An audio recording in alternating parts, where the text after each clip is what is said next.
So for those of you that are new to Spirit Groups, this is going to be new information. For those of you who know Spirit Groups, I am putting you to the test.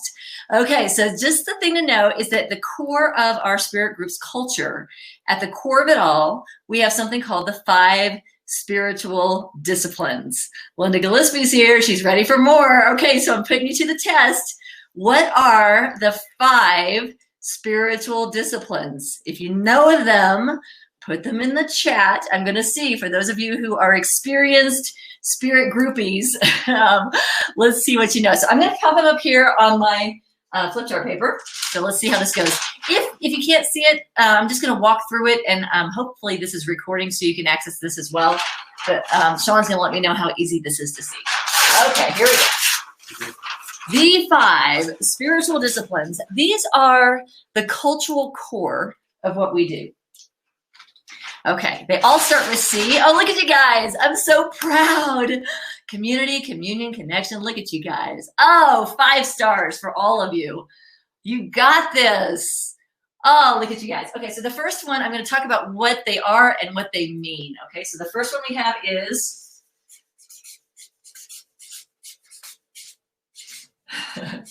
there we go. The first one is communion. Now, communion is our prayer practice. It is meditation. It is inner reflection. So as part of every Spirit Group gathering, there is a component of prayer or meditation or journaling or reflection in some capacity.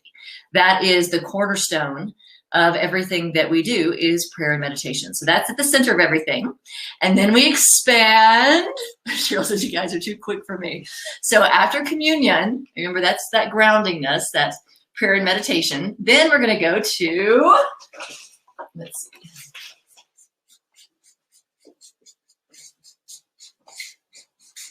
I always like to say this one's my favorite, and then I'm aware that they're all my favorite. So the second one is connection. Connection is that idea that when people walk into your spiritual community, they're not just coming in to get an uplifting idea, although they are going in for that. But really, why do they come? They come because they want connection.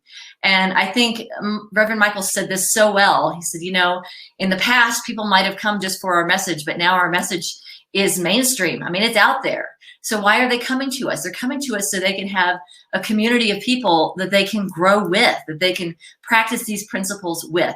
So part of Spirit Groups is an intentionality around making sure that we have fun and that we make friends. That is what connection's about. We have food, we do social events together, and it's designed so that when people show up at your Sunday service, when that happens again, no one ever walks in and says, I don't know anybody. They can find that group of friends and feel like they have a place.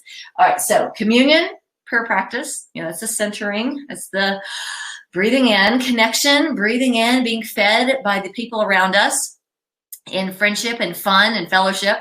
And then the third one is, again, we're expanding.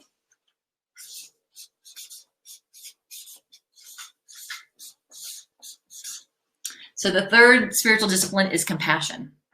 So communion and connection are the inhale, filling us up. Compassion is the letting go and the giving back from that place of fullness. Compassion in a Spirit Group context means that we are not just here to have fun together. We are here as your spiritual family and your small group.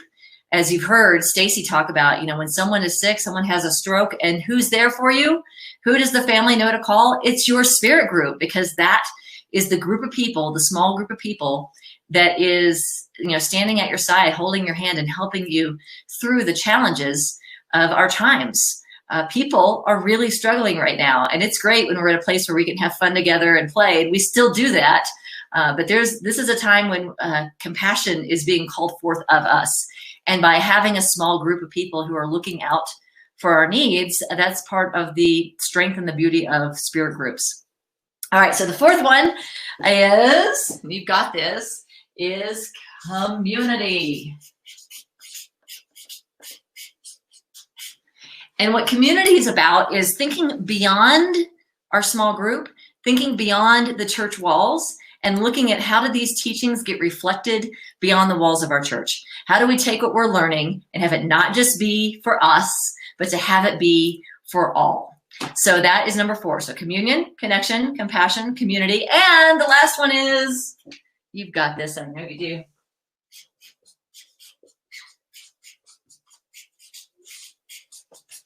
Fifth spiritual discipline is challenge. So part of a spirit group is that we work in 10-week cycles. At the beginning of each cycle, we set intentions for growth. We have the accountability of the group to make sure that we're checking in. Are we doing the things we said we wanted to do? And it prevents us from getting onto that spiritual plateau where we just coast. So those are the 5 spiritual disciplines. They are at the basis of all that we do in spirit groups. You will find them present in every spirit group. So give yourself gold stars and check pluses for getting those. You did a fabulous job. Okay, now the advanced course. Are you ready? New marker. So the next thing I'm going to ask you, and this is a review as well. So in spirit groups, the foundation is these 5 spiritual disciplines. We also teach something called engagement strategy. Engagement strategy is built around the 5 E's. All right. They all start with E. There's your hint. And I want to see who's been through the engagement strategy module. And do you know what those 5 E's are? Here you go. Let's check this out. So this is a review of our spirit group's core teachings and our core philosophy. All right. I'm going to see if anybody knows what the 5 E's are of engagement strategy.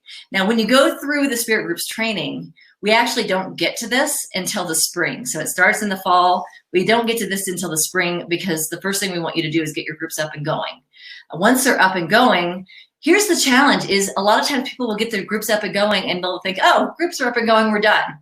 The real power of spirit groups lies in this engagement strategy. And I'm going to share with you later this afternoon how to map what's happening in the world now to this strategy that some of you learned 6-7 years ago. Jane Hyatt's got some of these. Good job, Jane. She's got 2 of the E's. So I'm going to start us with the first one, which Jane has here, and that is explore. So the idea here is how do you get someone who's never heard of you, who's never heard of New Thought? How do you engage them in your teachings, in your community, and have them become leaders, have them be inspired and empowered to invite other people into your community? So everybody starts, all of us start as explorers. We're going through some tough times. We're going through stress or anxiety or quarantine or whatever that might be. We're going through something and we're looking for a solution. We're looking for teachings that we can apply. So we're explorers. That's where everybody begins. So the first step in engaging them is to bring those explorers into our community. Once they're in our community, then we want them to, you ready?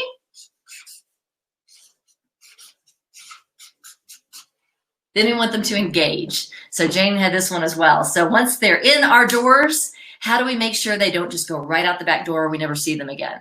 So how do you create a strategy that guides people from just checking it out to actually wanting to come again and again? And then once they are like, yeah, I'm in, what's the next step? All right, I don't see anybody. Nobody's typed it in yet. I'm going to give it to you. Ready?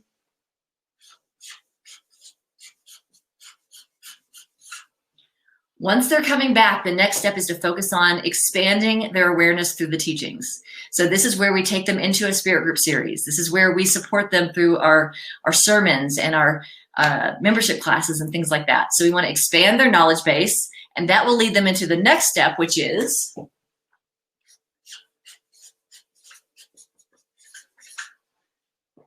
expressing the teachings. Once we know the teachings, now we want to live the teachings. Once we've expanded our knowledge base, now we want to express what we now know. And then the final step, I don't remember the E word, but the next is about leadership. You're right, Jane. So the final one is